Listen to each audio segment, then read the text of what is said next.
Hi everyone, in this video we will see the symbol, structure, operation and characteristics of TRIAC. If we consider thyristors are widely used as a semiconductor devices for many applications for regulating the power.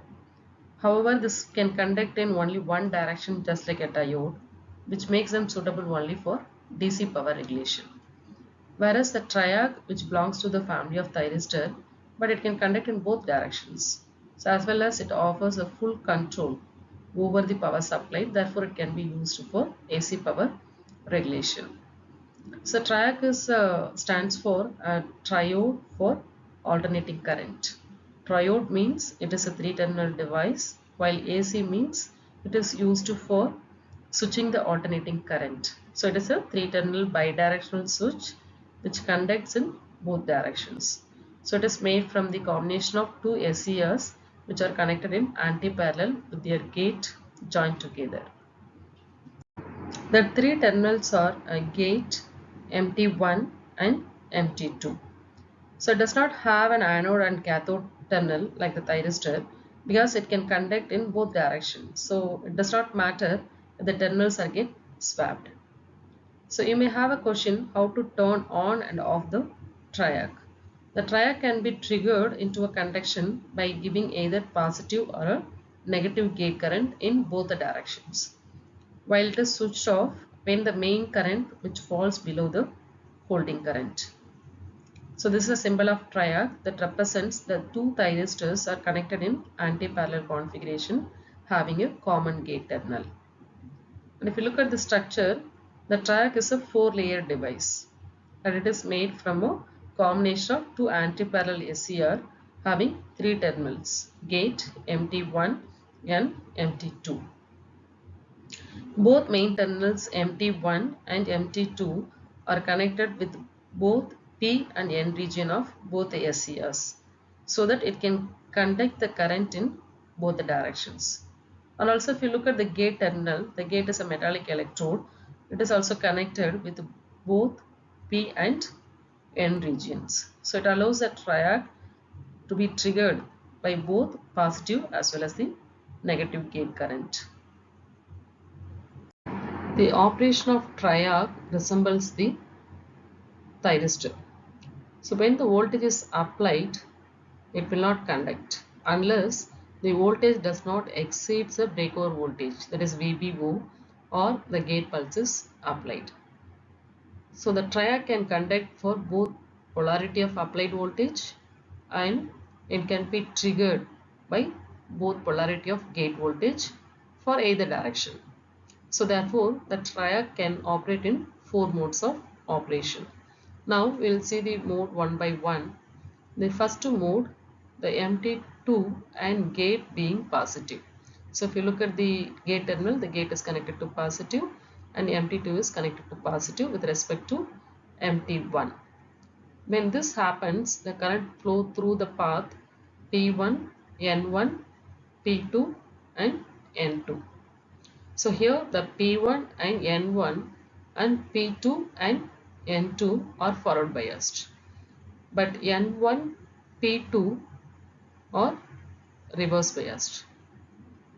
So the TRIAC is said to be operated in positively biased region. So the positive gate is with respect to MT1, it forward biases P2 and N2 so that the breakdown occurs here. Right? Now coming to mode 2, in mode 2 the MT2 is positive and the gate is negative, right, with respect to MT1. So the current flow through the path P1, N1, P2, N2. But P2 and N3, if you look at this side, the P2 N3 is forward biased and the current carries is injected into the P2 on the TRIAC. So when the MT2 and gate are negative with respect to MT1 in mode 3, so the gate is negative and MT2 is also negative with respect to MT1. So the current is flow through the path P2, N1, P1, N4. The two junctions P2, N1 and P1, N4. okay, or forward biased, but the junction N1 and P1, right, is reverse biased, so that the triac is said to be in the negatively biased region. So coming to mode 4, MT2 is negative. So if you look at this waveform, the MT2 is negative, but the gate is positive with respect to MT1. So here the current is flow through P2, N1, P1 and N4, right?